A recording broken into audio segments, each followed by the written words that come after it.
Olá pessoal, tudo bem? Começando aqui mais uma das nossas conversas com os filmes do 11º Olhar de Cinema. Hoje a gente está aqui para conversar com o filme O Paneguinho, um dos dois longas que compõem a Mostra Mirada Paranaense desse ano. Eu sou Gabriel Borges, membro da equipe de curadoria de longas. Eu estou aqui com o Douglas Carvalho dos Santos e a Bela Souza, respectivamente diretora e produtora do filme, para a gente conversar um pouco sobre o Paneguinho. Bom, antes de mais nada, pessoal, queria bastante agradecer muito a presença de vocês aqui, por terem topado estrear o filme aqui no festival. Eu sempre tenho certeza muito bacana para olhar, poder sediar a estreia de um filme paranaense. Acho que especialmente quando é um filme que dialoga tanto com a sua terra e com a gente aqui do estado do Paraná, como é o caso do O Paneguinho. Mas, bom, para a gente começar essa conversa, eu queria que a gente passasse justamente porque eu acho que é o centro do filme, é algo que dá muita força a ele, que é o contato com o dançarino, com o Leonardo da Cruz. Acredito que o filme se dá e cresce muito nesse diálogo que vocês constroem.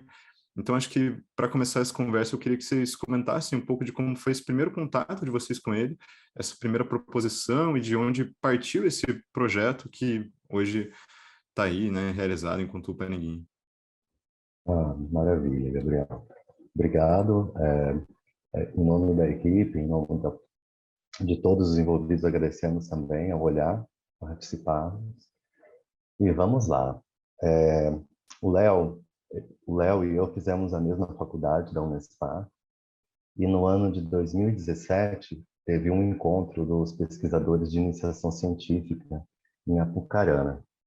E estávamos conversando lá, né, e ele começou a contar a história dele, o que o tinha levado até aquele momento. E quando ele começou a contar sobre a história dele, eu percebi o quanto que a história dele se parecia com a minha. E um tempo depois eu começo a perceber o quanto que a história dele se parecia com tantas outras histórias, né, de negros, e nessa questão da dificuldade e quais foram a trajetória para se chegar numa universidade. Eu pensei, bom, essa história ela precisa ser contada, assim, porque assim como eu, há uma carência de ver nas telas, né, narrativas que comportem, que compreendam pessoas como nós, assim. E deu-se início ali, deu-se início nessa conversa, num descampadão que estávamos lá no, no campus da universidade, e a nossa conversa e o filme, ele inicia-se ali. Basicamente, né? Vou deixar um pouco a Bela falar também. Bom dia, gente. Também quero agradecer a oportunidade da gente estar participando aí, integrando a programação do Festival de Arte de Cinema com esse filme, O Paneguinho, que para a gente tem uma importância bem relevante, né? O Léo eu conheci através do Doug, inclusive, com a proposta de produção do filme, né? E foi muito importante para a gente ter era um projeto que o Douglas já estava desenvolvendo. Ele convidou a Processo Multiarts, que é a produtora do filme, para a gente ver como que a gente conseguiria viabilizar, né, esse argumento que ele tinha dessa história, e a gente abraçou esse projeto com toda a força. Agora ele está aí, finalmente a gente vai poder colocar para o mundo. Então, para a gente foi bem relevante assim ter essa oportunidade de ter essa troca e de entender a importância dessa relação artística na figura do Léo, né, enquanto o personagem ali central do filme, mas também essa relação com o quilombo e com a arte, e como que ele faz, né, para estar transitando nesses ambientes. Então, como a gente vive de arte, né, e produz arte já há bastante tempo, para a gente também foi bem importante esse tema, né, do filme de uma maneira geral, assim. Ótimo, pessoal. E como você aproveitar o gancho que você deu de comentar um pouco da relação com o Quilombo, acho que é interessante para mim como o filme ele parece que se constrói em duas esferas, né? Uma caminhando mais pelo resgate da história do Quilombo e navegando pelo registro do cotidiano deles, navegando também muito ali pelas conversas e os diálogos, do Léo com todo o pessoal que mora ali, também com os colegas da dança, e outra mais dedicada, de fato, à performance em si, assim, acho que isso também constitui uma esfera muito importante e interessante do filme. Obviamente as coisas estão meio implicadas, né? As performances, elas carregam muito da tradição, carregam muito da história, mas eu queria que a gente começasse falando um pouco mais dessa primeira parte, desse primeiro contato com o Quilombo, que acho que o filme ele opera uma exposição da história e do cotidiano ali que é bem interessante, é uma história muito pouco contada, especialmente no cinema feito aqui no Paraná, né? Então eu queria que vocês comentassem um pouco como que foi esse contato de vocês com o Quilombo, como foi essa ligação de vocês com a tradição que carrega o filme, com a ancestralidade que o filme carrega, e como que vocês pensam essa escolha que o filme tem por filmar o espaço a partir do convívio com o Kunta, né? Não sendo só uma exposição do Quilombo em si, mas também uma exposição da relação dele com a história e com como ele viveu ali. Boa pergunta, Gabriel. Sempre houve, da minha parte, da parte da processo, de todos os envolvidos, a responsabilidade que nós tínhamos de retratar o Quilombo, né? Especialmente por sermos negros e também por entendermos o impacto que isso tem, né? Então, a responsabilidade da construção da narrativa, ela era a todo momento. O Upaniguinho, eu creio, ele tenha uma vocação assim popular, justamente pela figura do Léo. E o documentário também, ele buscava ter esse apelo com o público jovem. Então, a gente está falando de quilombo, a gente está falando de ancestralidade, mas nós estamos falando do Léo, com 30 e poucos anos, eu com 30 e alguns anos, e toda a equipe nessa média assim, de idade, né? E a intenção era essa, que nós tratássemos do passado, mas com uma roupagem e uma linguagem que fosse possível ser acessado pelos mais jovens também. Porque nós também entendemos o quanto que pode ser tedioso quando você vai fazer um documentário e que você se atenha muito aos métodos e muito às características que embasam os documentários, né? E o Léo em si, ele é uma criatura extraordinária. Então, foi muito fácil nesse sentido ter um protagonista de um filme que, por sua vez, ele é um expoente dentro da área artística do qual ele também integra. Eu acho que o desafio foi conseguir encontrar um equilíbrio entre a linguagem da dança, que é por excelência específica, e a linguagem cinematográfica. A proximidade com o Léo, a minha com a dele, permitiu, é o que eu creio, né? Permitiu que se criasse uma nova linguagem, assim. E quando eu digo nova linguagem, é porque se assimila a dança dentro da estrutura do filme, e a estrutura do filme, ela se adequa à dança também. Então, eu creio que o filme e a força dele, sem sombra de dúvidas, está no protagonista. Mas um pouco para além do indivíduo, do Léo, de nós mesmos, a ideia de construir uma linguagem com do cinema com a dança, ele sempre foi um norte para nós. Assim. E eu acredito que nós tenhamos chegado próximo desse desejo. Bela, é contigo, meu amor. Então, o que eu acho também que aconteceu ao longo do processo, lógico que a gente tinha, né, um planejamento, enfim, a gente passou por vários processos de tratamento do argumento e da proposta do que seria o roteiro em si, né, mas essa relação com o Quilombo, ela também foi construída de uma maneira orgânica, fazendo uma ponte com a figura do Léo, né, que é a pessoa que tem a vivência lá naquele espaço, naquele ambiente. Então, essa criação, ela foi de alguma maneira acontecendo coletivamente, sabe? No entendimento de conhecimentos que a gente não tem por não ter a vivência e dando a possibilidade do Léo trazer para a gente sugestões até e questões que, se não fosse essa relação que a gente tem, até de proximidade, talvez a gente não conseguisse fazer de uma maneira sutil, né? A ideia não é chegar no quilombo com um olhar de um colonizador e falar, ah, olha como isso aqui é diferente. A ideia é mostrar a realidade daquele ambiente, como que aquelas pessoas se relacionam e que isso não é uma coisa de outro mundo, inclusive, né? Então, é possível. Por isso que é interessante o Léo, porque ele transita nesse espaço do quilombo e também no espaço da cidade, né? De uma maneira que ele tem essas vivências. Ele não deixa de ser um quilombola por estar atuando, seja como bailarino ou como professor, na capital do Paraná, entendeu? Ele está construindo todas essas relações também dentro do quilombo, traz isso para ele, e ele faz essa ponte que para a gente também era interessante mostrar isso no resultado do filme, né? E acho que o filme, ele também, Douglas comentou um pouco disso, de como ele também é muito claro e muito objetivo. Acho que isso também tem um pouco a ver com a forma como o Léo se expressa, a forma como ele fala com a câmera. Eu queria que vocês também falassem um pouco disso, como foi essa escolha de vocês também de deixar as coisas muito claras ao longo do filme, os discursos estão muito verbalizados, estão muito na voz deles, assim, por a escolha de manter isso e a escolha de filmar isso dessa maneira, filmar esses diálogos dessa maneira, é, enfim, se manter tão frontalmente, tratando dos problemas tão frontalmente, né?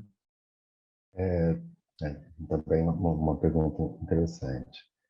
Nós tínhamos o desafio de tratar da história quilombola e fugir um pouco ao estereótipo de que se associa o quilombola ou as comunidades, essa visão folclórica que se tem desses espaços, né?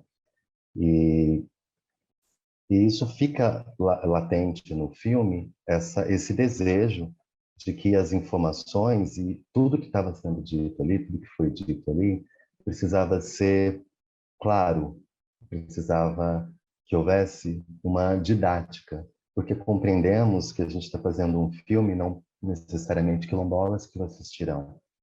Então, isso facilita o fato do Léo ser professor, então ele tem essa didática.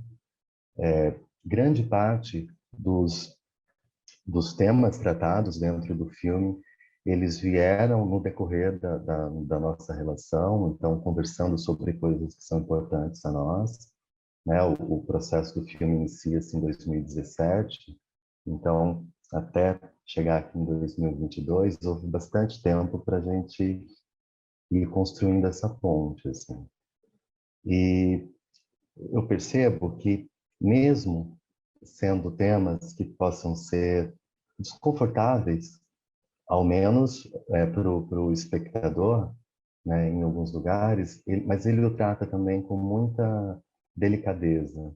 Eu acho que esse filme ele fala sobre resistência, mas por excelência ele se pauta na poesia, que é algo que eu e o Léo também tínhamos muito claro para nós. Negro não é só resistência, negro é poesia e beleza. E essa era a nossa intenção, assim, tentar encontrar um equilíbrio entre a força discursiva e a beleza imagética mesmo. Há essa intenção, sabe? Eu acho que, pelo menos durante as gravações, a ideia era que esses diálogos acontecessem de maneira natural mesmo, né? Não eram, assim, obviamente tinha um planejamento, mas também não era uma coisa engessada. Então, foi acontecendo de maneira orgânica, assim, sabe?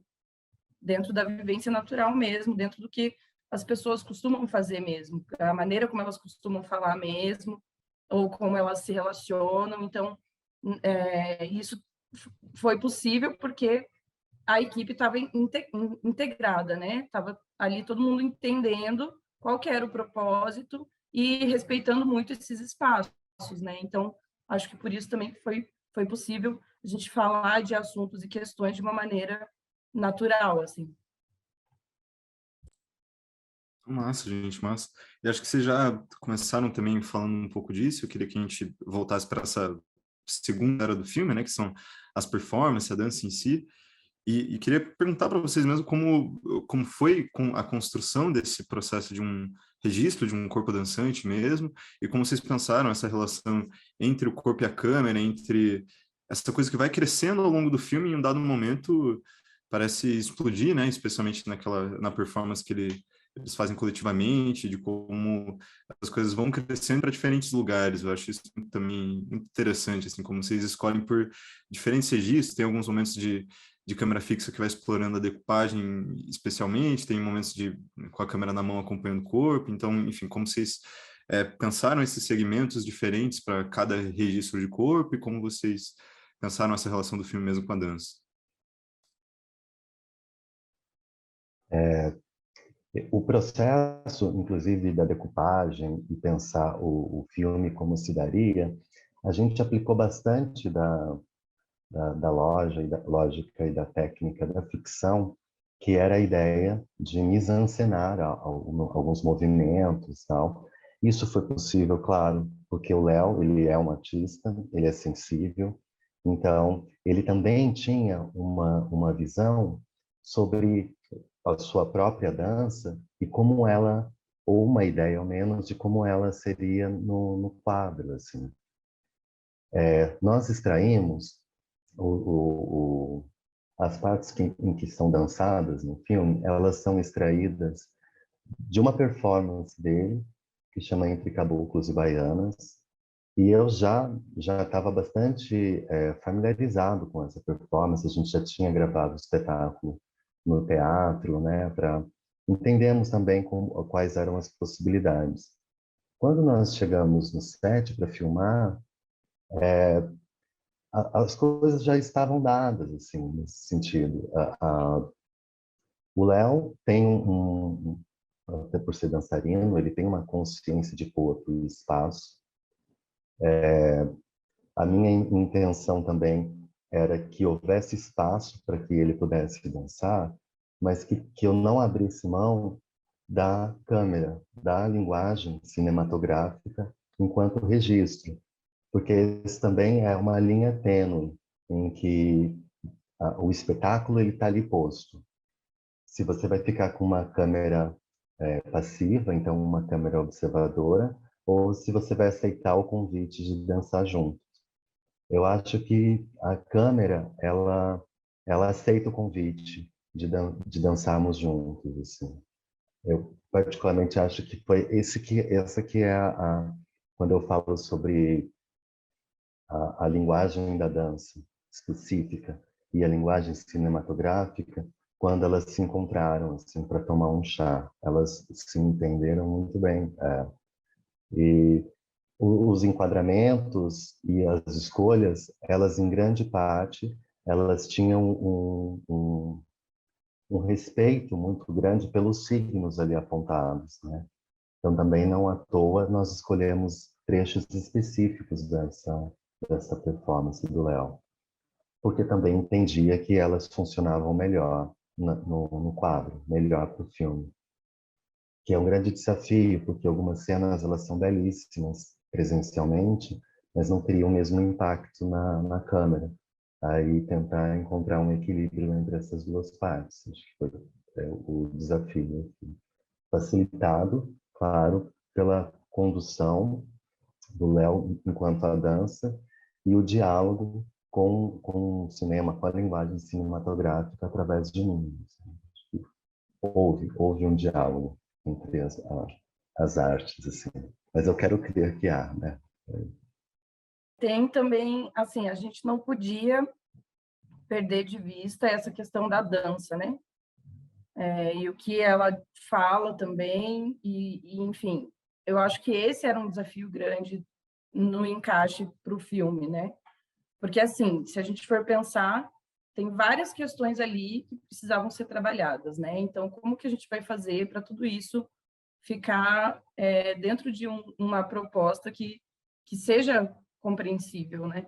Então, acho que a participação também dos outros bailarinos, a Pri Pontes, a Larimi, o Samuca, construindo também isso, que também trouxeram performances deles, que eles já realizam, que eles já trabalham há bastante tempo, junto com a performance do Léo. Eu acho que essa relação também deixou um lugar confortável para que eles pudessem explorar a dança da maneira como eles fazem realmente, né? Então, isso também foi uma questão que foi importante para conseguir não perder de vista a potencialidade que a dança tem enquanto linguagem comunicativa também, né? Eu acho que até, inclusive, enfiando um pouco nos temas que vocês já tinham comentado, assim, né, de como a dança ela também acessa esses lugares da ancestralidade, acessa os lugares da negritude. E daí eu queria que vocês também passassem para comentar um pouco disso também, de como foi para vocês lidarem com o quão importante era para vocês lidar com a negritude no filme, especialmente entendendo os espaços que o filme estava encontrando, seja na dança ou também na universidade, no quilombo, como que era esse espaço da ancestralidade nessas diferentes esferas, assim, né? Indo na dança e também, acho que pensando agora nesse momento, especialmente na dança, mas também na exposição das coisas, assim, como que vocês pensavam essa relação, e daí nos dois sentidos, né? Da produção, assim, de trabalhar especialmente com profissionais negros e com personagens negros, e também tematicamente no filme, assim.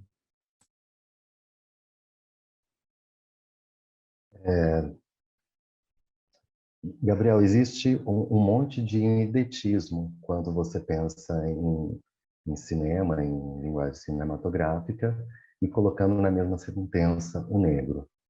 Então, houve bastante intuição para lidar. Nós sabíamos que não bastava reunirmos uma equipe negra para que nós estivéssemos alinhados e que a questão central, a ancestralidade, né, a questão étnica mesmo, a questão de sermos negros, não nos estava dado. Na ausência de exemplos outros que pudéssemos seguir, a gente tentou buscar humanizar as relações, assim, que houvesse bastante diálogo para compreender também até onde eu não estava explorando a imagem, e esse limite, quem dava era o Léo, e subsequente, assim, porque é natural. Eu também ser negro não me faz compreender o que é ser um quilombola, que isso precisa ficar claro, assim.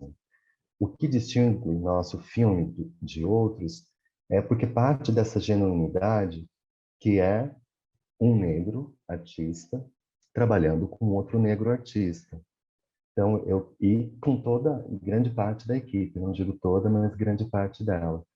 Eu acho que foi o lugar de diálogo que permitiu que fosse respeitoso, mas que não fosse limitante, porque também é uma linha tênue, sabe?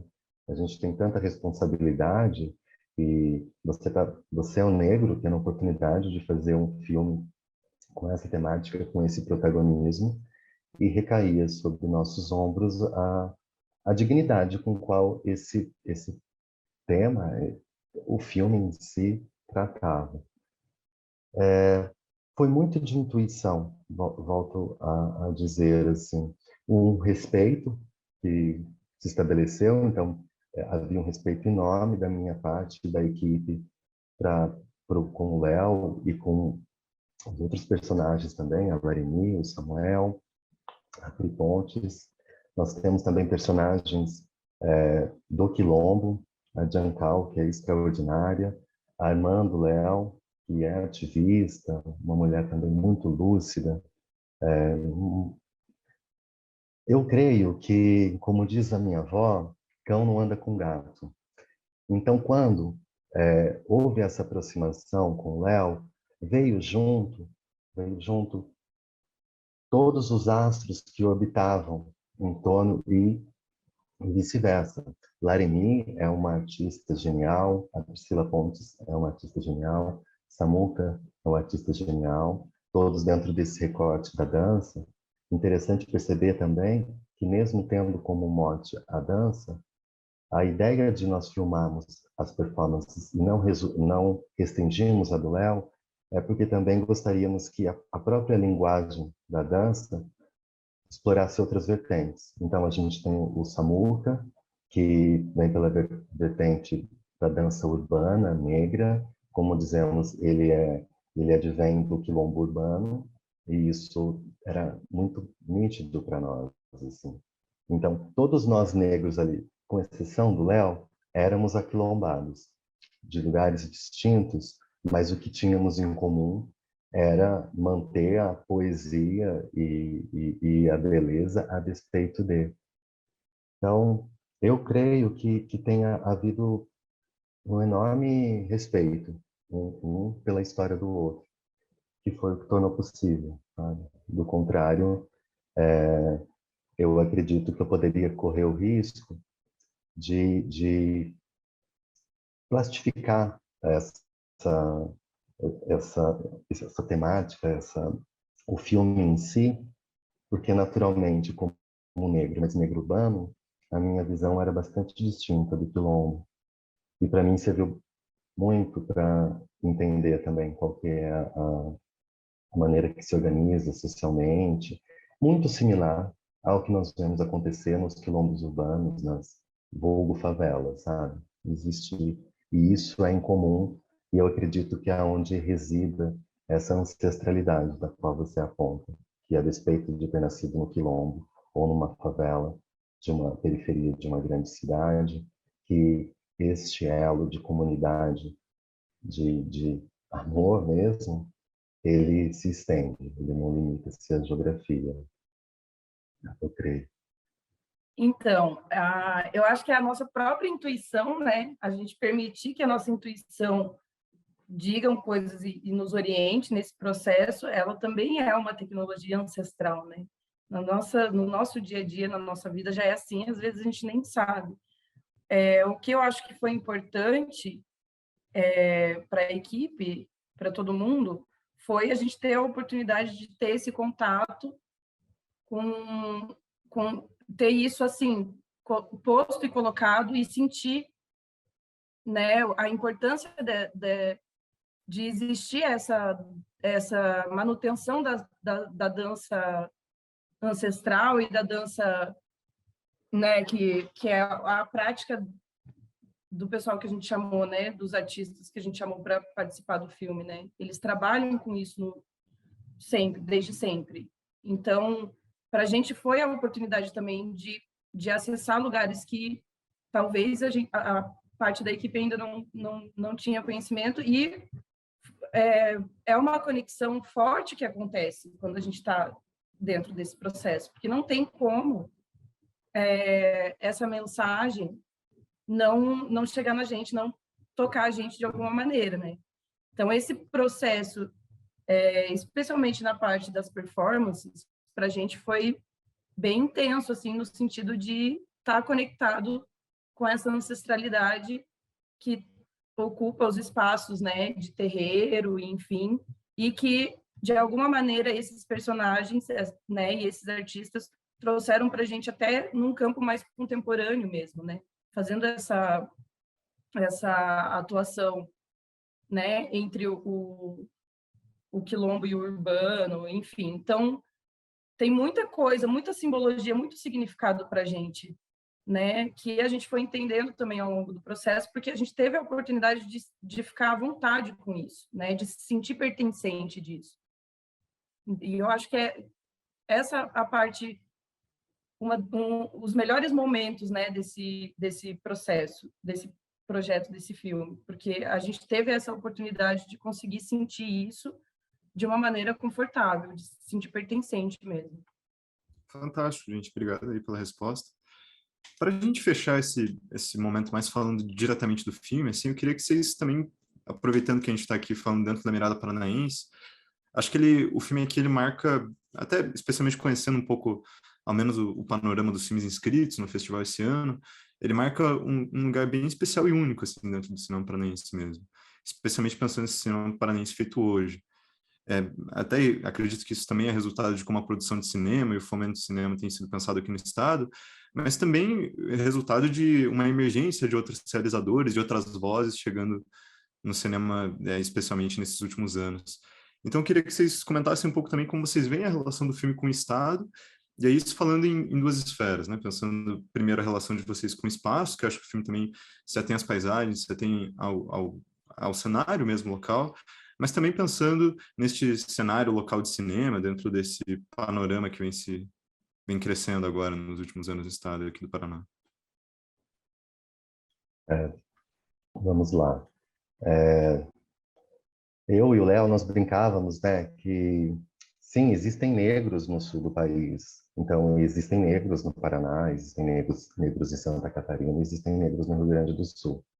A despeito de como é visto, né, e o quão embranquecida foi o sul do país para o restante do país. Porque eu acho que esse é o lugar que, que você percebe o quanto que é contrastante, que não era a ausência de negros para poder fazer filmes, para ser protagonista dos mesmos, para a equipe.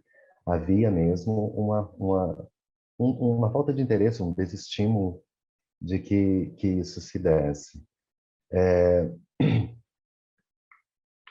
Fato, vivendo na pele, eu sou do estado de São Paulo, fui para Curitiba para fazer faculdade. Eu senti esse recorte das questões do racismo mesmo mais acentuadas no sul do país, no sul do nosso país do que em outras regiões, ainda que o racismo não seja uma exclusividade do sul do país.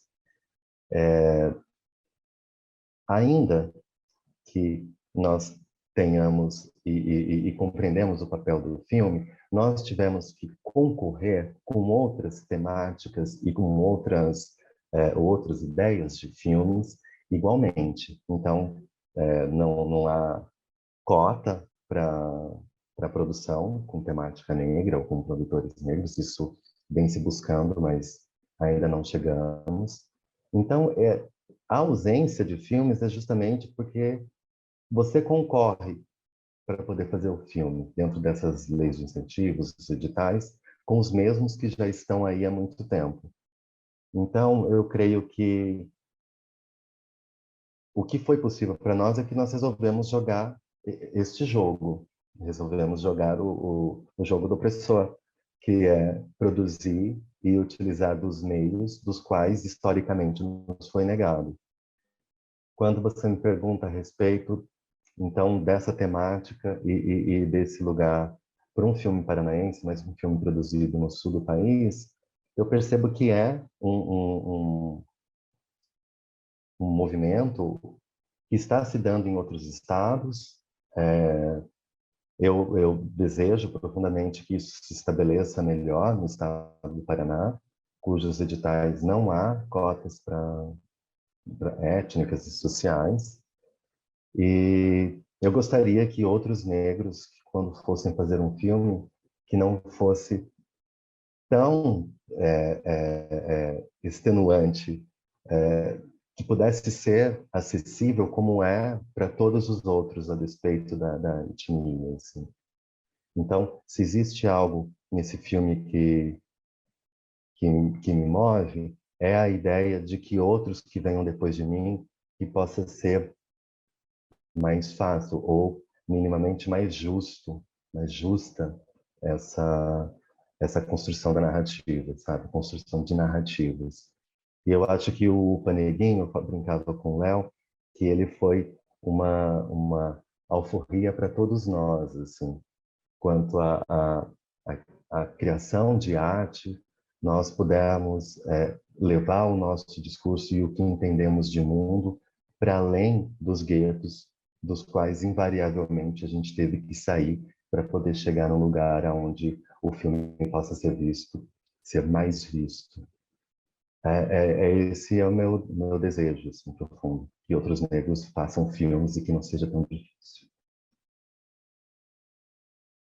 O Paneguinho, ele acaba sendo, talvez aqui nesse momento, no Paraná, um símbolo de resistência mesmo, né? É possível a gente se conectar e construir juntos e ter acesso a coisas que até então não tínhamos, né? De alguma maneira. E, querendo ou não, é um indicativo de que algumas coisas estão mudando, né? Estão mudando de olhar, mas isso vem acontecendo porque a gente está se relacionando, né? Nesse sentido. A gente está descobrindo que que podemos fazer, né? Então, chega no momento para a gente, o Paneguinho chega no momento em que a gente já estava se relacionando e construindo uma identidade nossa, se identificando dentro da nossa identidade, que ao longo de anos aqui, vivendo, né, eu nasci e cresci aqui em Curitiba, no Paraná, então, recentemente que eu comecei a entender, me entender enquanto uma mulher negra, enquanto um corpo negro, por exemplo. A importância de identificar isso e de se entender dessa maneira, ela faz com que a gente se relacione com essa comunidade, né, com essas pessoas, e que a gente consiga sonhar junto, que a gente consiga construir junto e alcançar esses lugares, né? Então, eu acho que o Paneguinho foi importante para a gente, e é importante não só para a gente, para quem também vai assistir, porque eu acho que ele tem um marco na história cinematográfica do Paraná, né? Trazendo para a gente essa, por exemplo, a importância do Quilombo Paiol de Telha, né? Que foi o primeiro a ser, como que fala, até o reconhecimento, né? Isso, foi o primeiro que tem a titulação das terras em nome da comunidade quilombola no estado do Paraná. E eu Sim, espero que não então, seja o último. exato, então, é importante. E as pessoas não sabem, né? Ou poucas pessoas sabem que o quilombo ainda existe e resiste. Então, eu acho que o Paneguinho, não só por causa da relação com o quilombo, obviamente, mas porque o Paneguinho, ele chega num momento em que você mostra que é possível que a gente faça cinema também, né? E que a gente possa falar de pautas que de uma maneira que não tenha esse olhar colonizador, né? Então, aqui no Paraná, eu acho que pode ser um marco, assim, ouso dizer que pode ser um marco que vai abrir caminhos para outros tipos de produção com esse olhar também. E aproveitar que você já começou a falar um pouco de futuro também, né? A gente gosta, eu especialmente gosto muito de terminar as conversas perguntando de próximos projetos, perguntando o que vocês têm planejado para daqui para frente. Então, acho que essa é a pergunta: o que vocês têm planejado fazer daqui para frente? Se vocês têm planejado seguir no cinema, seguir na dança, o que vocês têm pensado em trabalhar daqui para frente? Vamos lá. Foi incrível a experiência no Quilombo, né? E dentro dela, vivendo aquela experiência e vendo o tamanho do campo semântico e imagético que o Quilombo traz às pessoas que nele constituem, surge ali a Quilomba, que é a ideia de uma série de super-heróis baseadas nas mitologias dos orixás. E a intenção é fazer uma série de super-heróis que traga essa questão de ser negros, orixás, mas com uma roupagem mais pop, mais acessível. E a gente tem trabalhado no desenvolvimento dessa série. Eu não sabia o tamanho do volume que é produzir, para escrever roteiro para a série. Já tem uns 2 anos que a gente está mergulhado nesse projeto, assim, e mais alguns anos adiante, sabe? Então, na verdade, toda a minha energia, pelo menos no que tange a cinema, assim, está dedicada a esse projeto, basicamente. Assim. A gente está querendo colocar o Paneguinho no mundo, vamos startar aí no olhar de cinema, e esperamos que tenha um alcance aí em mais festivais, e enfim, que a gente possa levar isso para as comunidades também. O Aquilomba, que está nesse processo de desenvolvimento e maturação, que a gente sabe que é uma gestação longa, e eu acho que também planos para o futuro é a gente continuar fazendo essa ponte no meio dessa identificação que nos acolhe, né, enquanto corpos negros aí produzindo e trabalhando com arte, sendo artista. E eu acho que essas relações elas acabam trazendo novas ambições para a gente, né? Então, conforme a gente vai convivendo, vão surgindo mais projetos e mais ideias para o futuro, e eu acho que a intenção é essa, né? Fantástico, gente. E acho que a gente fica um pouco por aqui. queria agradecer muito vocês por terem topado estar aqui, por terem topado e disponibilizado o tempo para essa nossa conversa. E queria também convidar você que está assistindo aí a assistir as outras conversas com os filmes que a gente gravou aqui no Olhar de Cinema, assistir as outras conversas também aqui da Mirada Paranaense, mas também das outras mostras, da Novos, da Outros, da competição, da Foco e também da retrospectiva. Tá ok? Então é isso, pessoal. Muito obrigado mesmo pela presença. Vocês querem falar alguma outra última coisa para deixar aí um recado para alguém e tal? Agradecer especialmente ao Léo, Leonardo da Cruz, e o Quilombo Invernada, Paiol de Telha, que nos recebeu como irmãos, assim, como irmãs. E isso é incrível. A gente sabe da onde partiu, é possível imaginar para onde possamos ir. Assim. É isso. Muito grato. Queria agradecer também o convite para participar da entrevista, agradecer a oportunidade de estar participando do festival, falar para as pessoas assistirem o Paniguinho, e agradecer também a equipe, ao Quilombo, que todo mundo que participou aí desse projeto com a gente, desse processo que foi bem significante para todo mundo. Show de bola, pessoal. Então, é mais ou menos isso. A gente fica por aqui. Tchau, tchau.